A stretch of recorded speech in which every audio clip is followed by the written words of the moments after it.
Хәерле кич. 2022 елның 1 сентябреннән Рәсәйнең мәгариф өлкәсен зур үзгәрешләр көтә. Мәктәпләргә яңа федераль стандартлар, яңа дәреслекләр һәм хәтта яңа гадәтләр кертелә. Булар барысы мәгариф турындагы канун үзгәрү белән бәйле. Димәк, мәҗбүри. Быел мәктәпләрдә белем бәйрәме Россия Федерациясе дәүләт әләмен күтәрүдән һәм гимн җырлаудан башланачак. Әлеге традиция яңа уку елының һәр атнасында кабатланачак. Эфирда Тояну нуктасы тапшыруы. Студияда Альберт Шакиров һәм Луиза Закирова.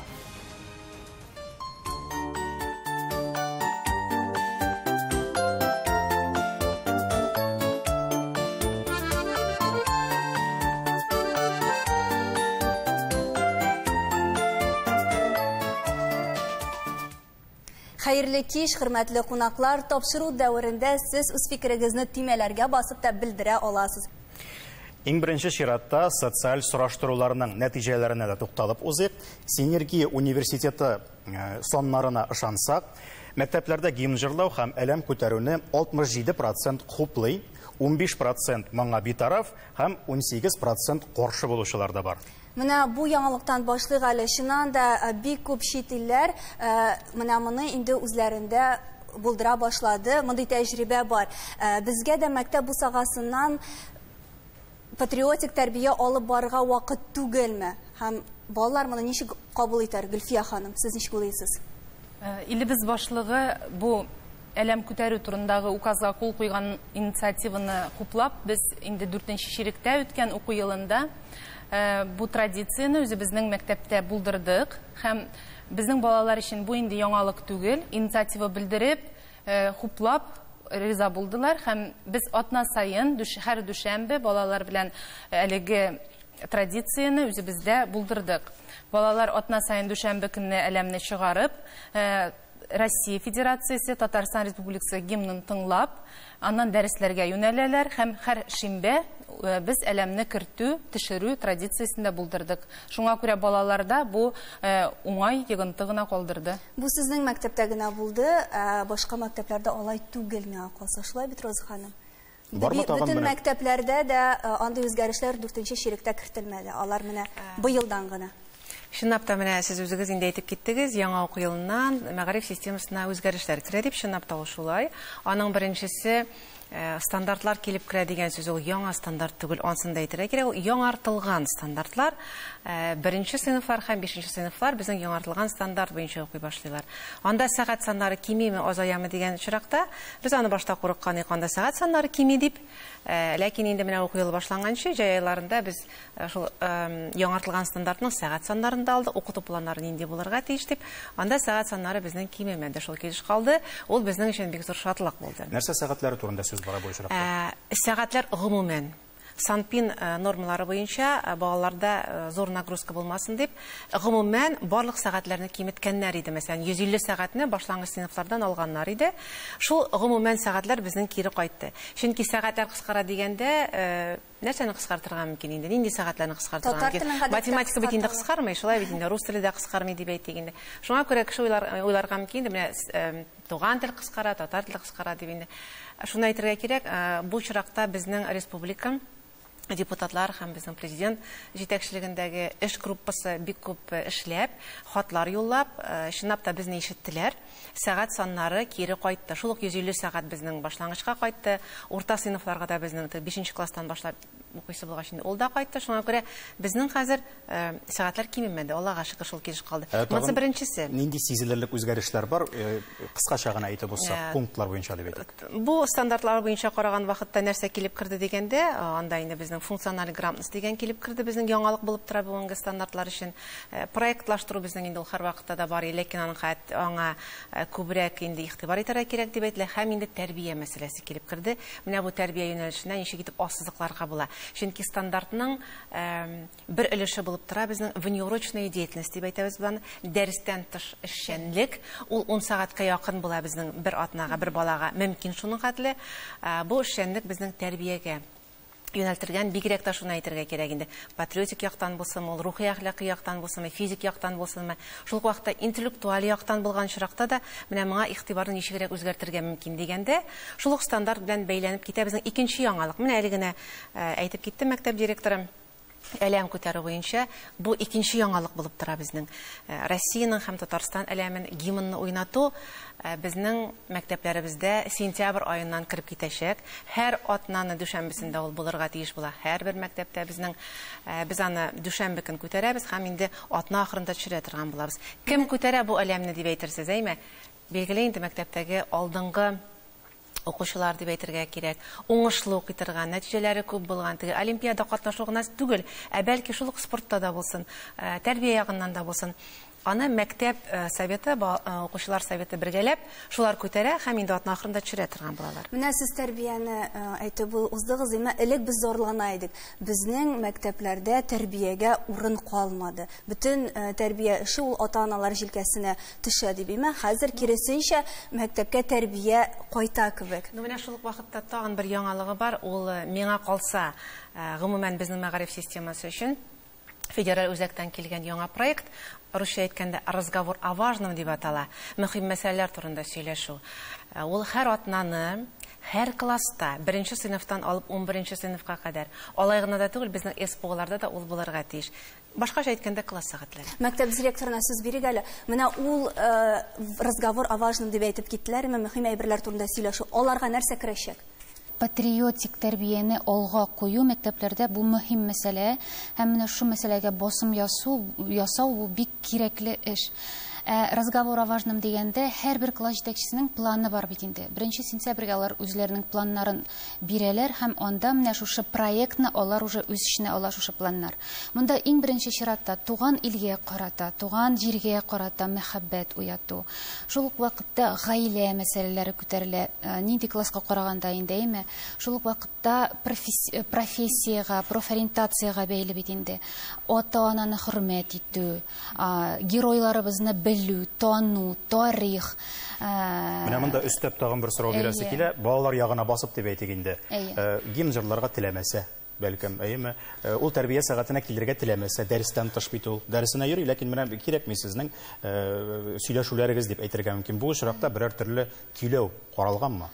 Беләсезме, мондай очрак бик сирәк очрыйдыр ул. Бәлки ул бардыр берәр мәктәпләрдә, мәсәлән, безгә килгәндә мондай күренеш булганы юк. Ләкин менә бөтен класста торып басып гимн җырлаганда, менә ничек дип әйтим? Читтә калучылар. Читтә калучы булмый. Җырламаса да басып торачак ул бала. Тагын шуны өстәп әйтергә кирәк. Менә бу килмәскә мөмкин бала бу дәрескә дип. Бу безнең мөһим мәсьәләләр турында сөйләшү класс сәгатьләре ул стандартка кертнең внеурочная деятельность дигән эшенә кертелгән. Ул стандартка карап тора. Шуңа күрә бала дәрескә керә алмыйча кала алмый, ул занятиягә керергә тиеш була. Ул класстан тыш, ул уку процессы эчендә, шуңа күрә аны калдырып булмый. Һәр бала да анда була. Миңа калса, психолог бу сорауга бик яхшы җавап бирер. Менә сезнеңчә, әле без ата-аналар үзебезнең гаиләбездә кайбер вакыт баланы тыңлата алмыйбыз. Мәктәп кысаларында менә бала әгәр дә дәрескә барасы килми икән, өстәмә дәрескә. Андый очракта нәрсә эшләргә укытучыга, үзен ничегрәк тотырга һәм бу нәрсәдән килә? Шуны әйтеп китәсем килә инде, ата-аналар бит инде әле бу өстәмә дәресләр генә түгел, алар бит инде балаларны шамадан тыш түгәрәкләргә, секцияларга йөртә башлыйлар. Һәм бу инде бик дөрес хәл түгел, чөнки 1нче класска барган бала, аның бит инде кеше 1нче чиратта менә бу яңа шартларга җайлашырга китергә тиеш. Укуга китергә тиеш. Бу инде төрле проблемаларга китергә мөмкин, чөнки 1нче чиратта инде бала менә бу яңа шартларга җайлашу этабы үтәргә тиеш. Ул этап безнең 2 ай дәвамында бара. Бу этап 1 елга да сузылырга мөмкин. Бу инде баланың үзенчәлекләре белән бәйле.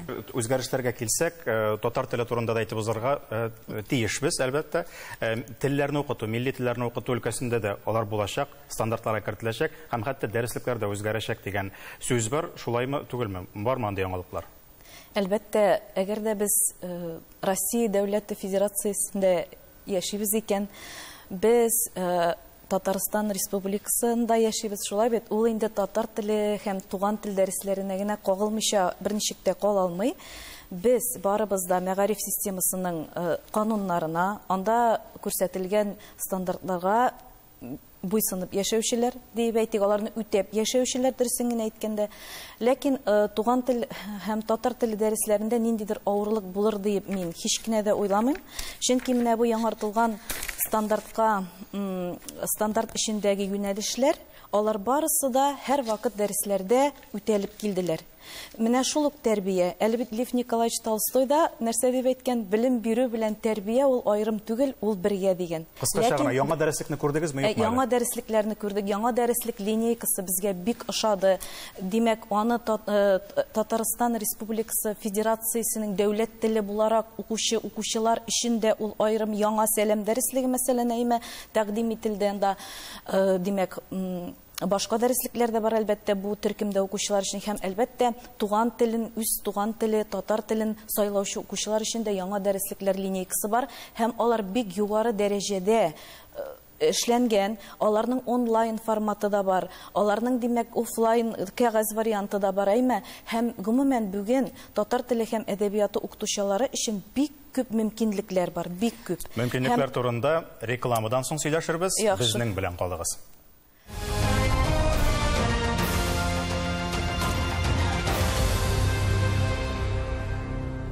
Эфирда Таяну нуктасы тапшыруы без дәвам итәбез. Кунакларыбыз белән берлектә без бүген мәктәпкә барырга әзерләнәбез. Менә милли компонент турында сөйләшә башладык. Менә чыннан да Гөлфия ханым, Татарстанда гимн җырлатабыз дидек, Россия Федерация әләмен күтәрәбез дидек. Шул ук вакытта үзебезнең Татарстан флагы, үзебезнең гимнны яңгыратачаклармы, милли компонент китмәячәкме, онытмаячакмы без тарихыбыз турында шул ук? Юк, безнең стандартлар буенча да ул каралган. Әлбәттә, без Россия Федерация әләме белән берлектә Татарстан Республикасы флагын да күтәрәбез һәм башта Россия Федерация гимнын, аннан соң Татарстан Республика гимнын яңгыратабыз. Балаларда да бу үзенең туган иленә карата менә шул патриотик хис тәрбияләүдә уңай хисләр калдырды, менә безнең практика буенча дип әйтәсем килә. Һәм шуның белән бер рәттән, мәсәлән, без үзебезнең гимназиядә әле гимназия әләмендә күтәрәбез. Менә бит. Ничек яхшы. Үзгәрешләрне бик озак санарга мөмкин, ләкин безнең тормышка берничә ел элек килеп кергән мәҗбүри шулай ук бер үзгәреш бар. Ул әлбәттә коронавирус һәм аның белән бәйле пандемия. Бу уку елыннан нәрсә көтәргә, ата-аналарга һәм гомумән безнең барыбызга мәктәпкә йөри башлау әлеге чирнең таралуын кискенләштерергә мөмкинме? Бунда мин ковид турында гына түгел, менә мәктәпкә әзерлекне, аны бит инде кием, мәктәп асбапларын гына түгел, баланы психик һәм физик яктан да ныгытудан башларга кирәк. Беренчедән без баланы мәктәпкә бирү алдыннан медицина күзәтү узабыз, бу инде лаборатор анализлар, тор белгечләргә күзәтәбез. Һәм ахырдан балалар табибы үзенең нәтиҗәсен чыгара. Бу беренчедән инде кайсы партага баланы утыртырга, бунда күз күреме буенча яки физкультура дәресеннән кайсы группага баланы билгеләр өчен кирәк. Әзерлекне инде без мәктәпкә 2 атна алдан башларга тиешбез. Монда инде шул режимда керә, чөнки балалар инде җәй көналар соң яталар, иртән торалар.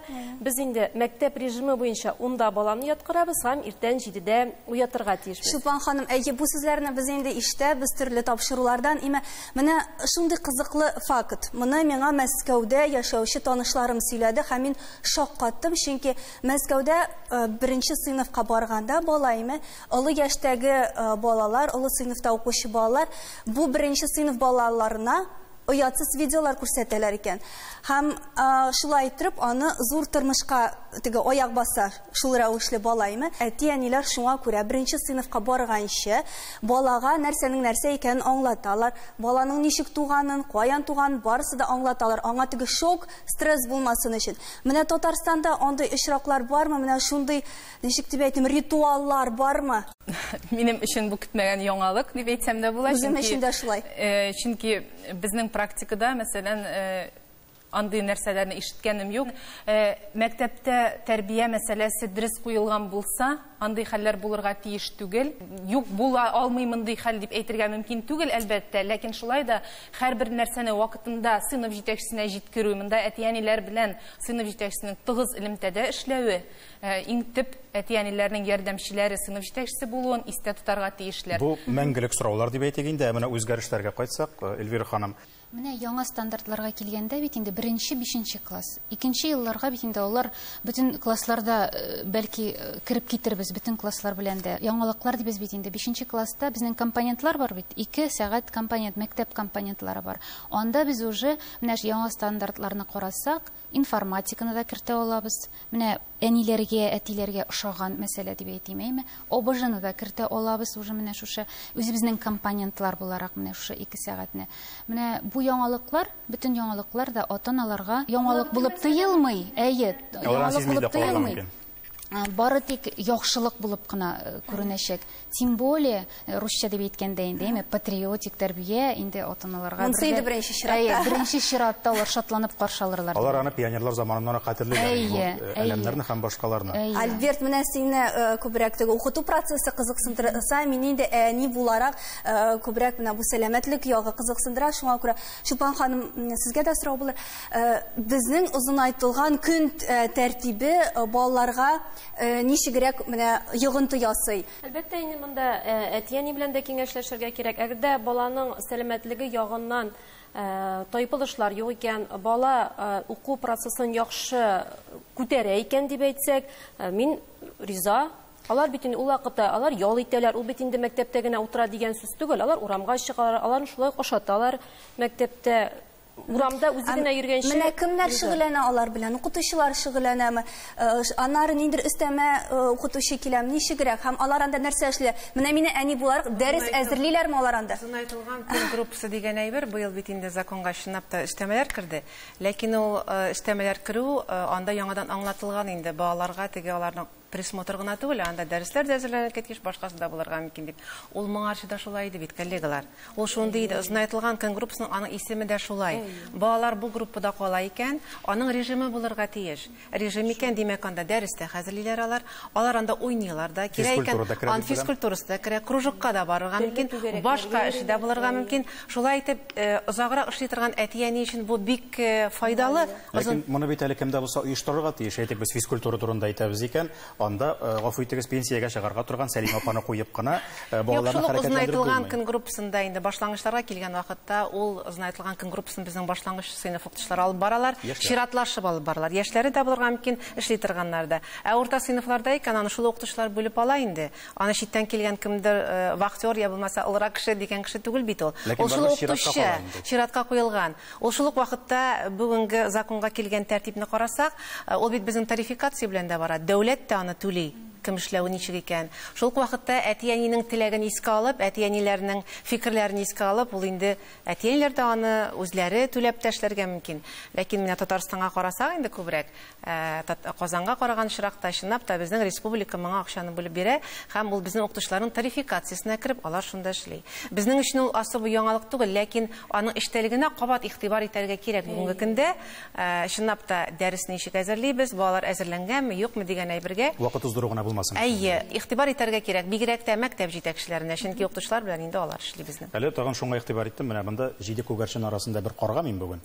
Мәгариф системасы турында сөйләшәбез икән. Эльвира ханым, коллективларда, менә шушы укытучылар арасында ир-егетләр бармы икән? Менә бу үзгәрешләрне беренче чиратта яшьләр гамәлгә куярга тиеш бит инде, һәм яшьләр арасында егетләр күпме? Минем мәктәпкә килгәндә миндә 4 ир-егете эшли. Менә 5нчесен көтеп торам.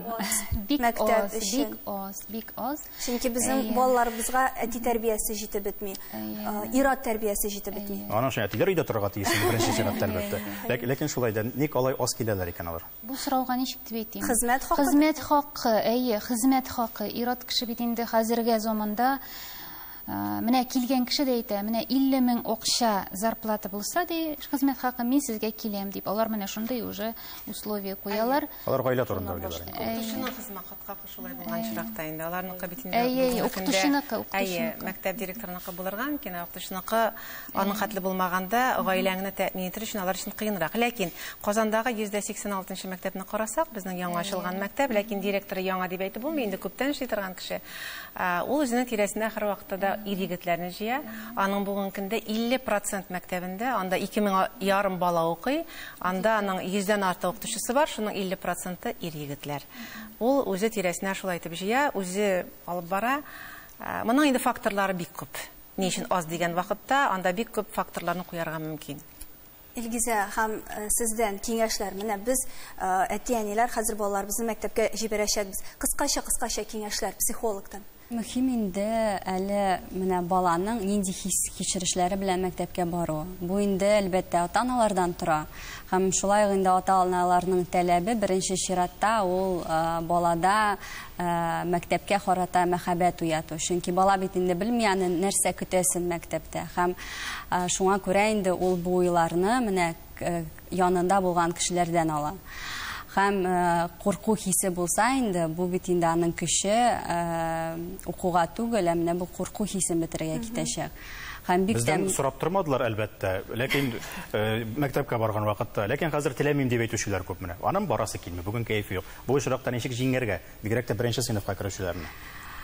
Сөйләшергә, бында күп проблемалар булырга мөмкин. Барсы да индивидуаль рәвештә чынлыкта. Сәламәтлек ягыннан киңәшләр кыскача. Биреп бетермәдем ковидка каршы. Кызганычка каршы ковид бүген безнең арабызда бар, ул бер каяда китмәде. Балада беренче салкын тию билгеләре булуга мәктәпкә баланы җибәрмәскә кирәк. Әлбәттә инде медицина хезмәткәрләре мәктәптә кизү торачаклар. Шулай ук мәктәптә бала авырып китә икән, әлбәттә инде әти-әнигә хәбәр итеп баланы өенә кайтарып җибәрергә кирәк.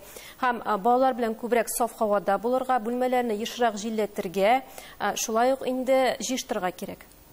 Татар теленә һәм әдәбиятына әйләнеп кайтабыз икән, онлайн ресурслар турында да әйтеп уздыгыз. Бу барлык теләкләрдә исәпкә алынды һәм менә татарча сөйләшүчеләр тагын да артачак, моңа басым ясалачак дип өметләнә алабызмы без яңа стандартлар белән? Беләсезме, без һәр вакыт өмет белән яшибез бит.